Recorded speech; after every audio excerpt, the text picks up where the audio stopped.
Boa tarde. Bem-vindos a uma viagem pela intrigante história de Centralia, uma pequena cidade no estado da Pensilvânia, nos Estados Unidos. Imaginem uma cidade abandonada, aonde as ruas desertas escondem um inferno em chamas que arde sem parar. O solo rachado exala fumaça incessantemente, e o fogo subterrâneo ameaça queimar por ainda mais pelo menos 250 anos. Quer saber como tudo começou e por que Centralia é um verdadeiro cenário de filme de terror? Eu sou Emerson Machado e a cidade de Centralia é o nosso assunto de hoje aqui na Passarela Assombrada Mistérios.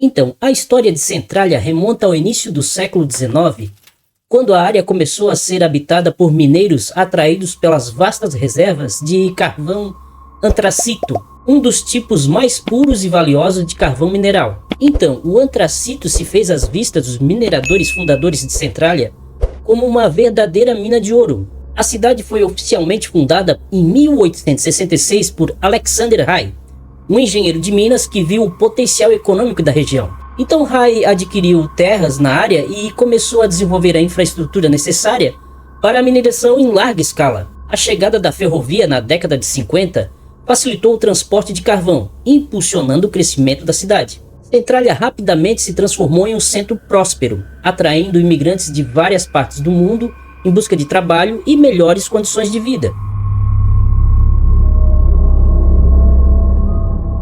O carvão antracito é um tipo de carvão mineral conhecido por a sua alta pureza e o seu alto teor de carbono. Diferente de outros tipos de carvão, como o carvão betuminoso, o antracito ele queima mais lentamente e com maior eficiência. Ele produz menos fumaça e menos fuligem. Então essas características tornam o antracito altamente desejável para diversas aplicações industriais, incluindo aquecimento doméstico, devido à sua alta capacidade de geração de calor e baixa emissão de poluentes. Produção de aço. A indústria siderúrgica usa o antracito devido à sua alta capacidade de atingir temperaturas extremamente altas. Geração de eletricidade. Em algumas usinas termoelétricas, o antracito era usado para gerar eletricidade devido à sua alta eficiência energética. O impacto do carvão antracito de Centralia estendeu-se além da economia, influenciando também a infraestrutura, a cultura e a vida social da cidade. A comunidade de mineiros formou laços estreitos, criando uma cultura rica que ainda é lembrada apesar das adversidades que a cidade ainda enfrentaria. O que transformou Centralia de uma cidade próspera em uma cidade fantasma foi o desastre que começou em maio de 1962. Um incêndio foi acidentalmente iniciado em uma mina abandonada. Este incêndio subterrâneo entrou em contato com uma veia de carvão e o fogo continuou a se espalhar. Apesar de várias tentativas de apagar o incêndio, todas falharam. O fogo acabou se tornando uma ameaça constante, queimando debaixo da cidade e emitindo muitos gases perigosos. E aí, em 1981, um evento dramático trouxe à tona os perigos do incêndio subterrâneo que ardia sob o solo de Centralia. E agora que de fato começa a ziquezira da cidade, né? Um garoto de 12 anos chamado Todd Domboski estava brincando no quintal de sua avó quando, de repente, o chão se abriu sob seus pés, criando um buraco de aproximadamente 1,20 m de diâmetro por 45 metros de profundidade. O garoto Todd quase foi engolido pelo buraco, mas conseguiu se agarrar em algumas raízes expostas ali, né? E ele foi resgatado com a ajuda do seu primo. Esse incidente foi um alerta chocante para a comunidade e também para as autoridades sobre a gravidade do incêndio subterrâneo. Esse buraco que se abriu foi causado pelo colapso do solo devido ao fogo que queimava o carvão, né, dentro das minas abandonadas debaixo da cidade. Esse incêndio atraiu as atenções da mídia nacional e intensificou os esforços para evacuar a cidade, pois ficou claro que o incêndio representava um perigo imediato e constante para os moradores ali do local.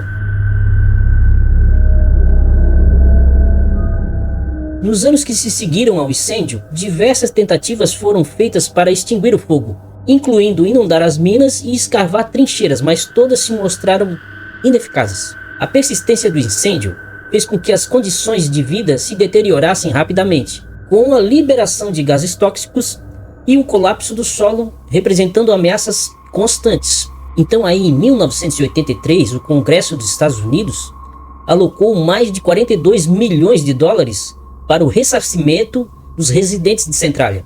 Então esse fundo aí, né, ele foi usado para comprar as propriedades dos moradores de Centralia, né, e ajudar na relocação das famílias para áreas mais seguras. As compras de propriedades foram feitas ao longo de vários anos, com o objetivo de remover todos os moradores e permitir que a cidade fosse abandonada de forma segura.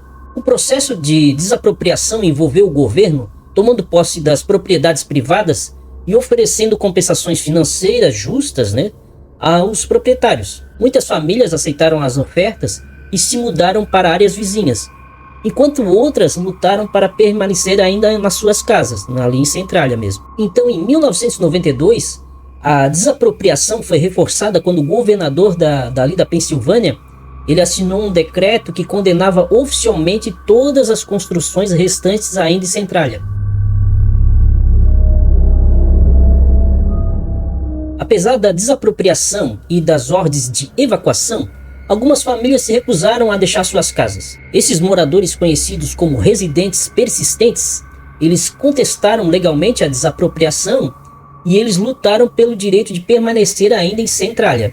Então, em 2013, foi alcançado um acordo que permitiu aos moradores restantes ali de Centralia, né, que eles vivessem ali até as suas mortes, após o que suas propriedades seriam transferidas para o governo do estado.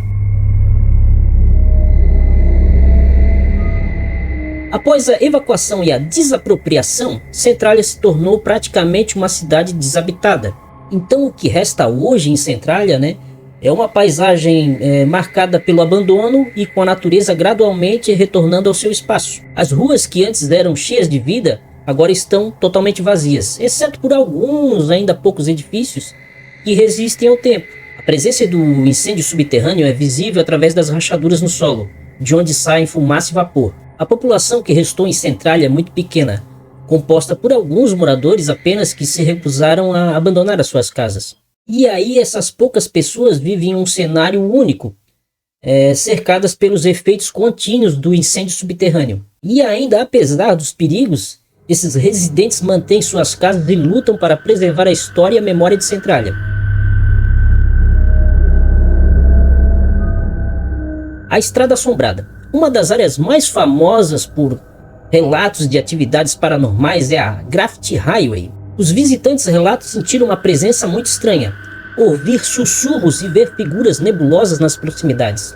A rodovia, agora coberta por grafites, é um ponto de visita popular, mas também é conhecida por causar calafrios em muitos que se aventuraram passar por lá, né, depois do pôr do sol. Figura nas fumaças.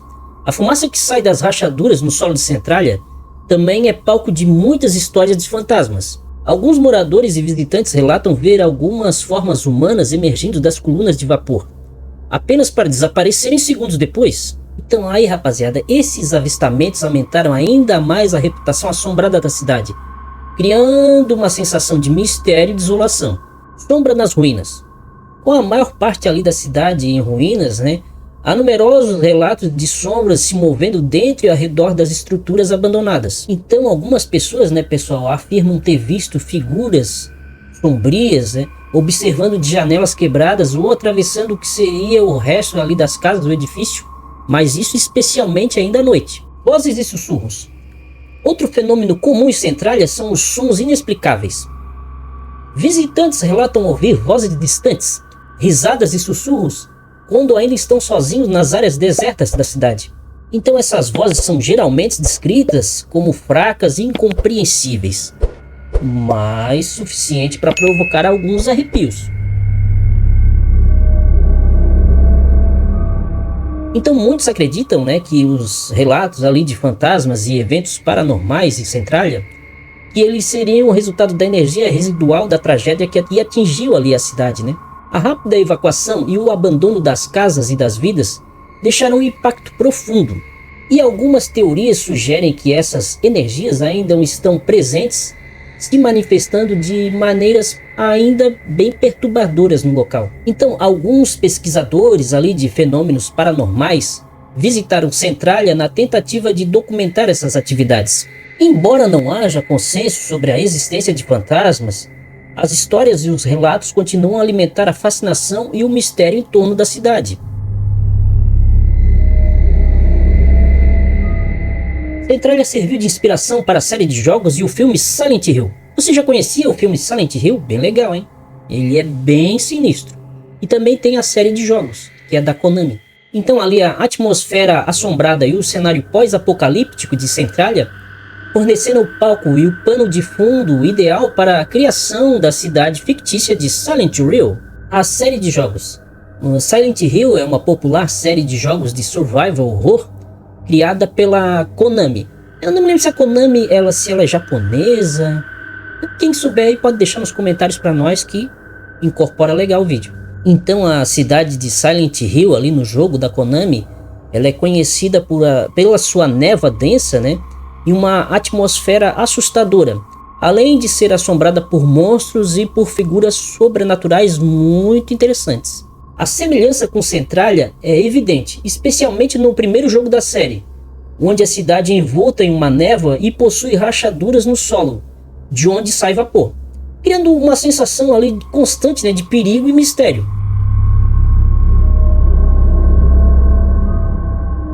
E agora já também o filme Silent Hill, ele foi lançado em 2006 e dirigido por Christoph Gans, também se inspirou fortemente em Centralia. A trama do filme segue uma mãe em busca de sua filha desaparecida na cidade misteriosa e assombrada de Silent Hill. Então o cenário do filme captura a desolação e o terror que Centralia evoca, com visuais de fumaça saindo do solo e uma cidade praticamente deserta, contribuindo para a atmosfera assustadora e perturbadora deste filme.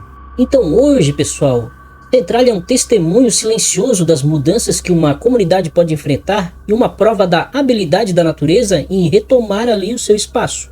Enquanto a cidade desaparece lentamente na história, suas lições e as histórias continuam a ressoar, oferecendo uma visão profunda das consciências de nossas ações e das forças da natureza. Então, pessoal, vocês já conheciam a história de Centralia? A que muitas pessoas atribuem um verdadeiro inferninho por causa das chamas do subsolo que queimam a cidade até hoje e ainda vão queimar aí pelo menos 250, 260 anos aí até o futuro? Então, deixa aí nos comentários que a gente quer saber. Então, rapaziada, esse é mais um dos casos intrigantes aqui do nosso canal. E se você gostou desse vídeo, deixa aquele joinha pra nós que é bem importante. E aqui embaixo eu vou deixar um botão para você se inscrever no nosso canal se você ainda não é inscrito. E aqui nas duas laterais eu vou deixar dois vídeos interessantes aqui do nosso canal para você assistir. Então, bora lá e fiquem com Deus.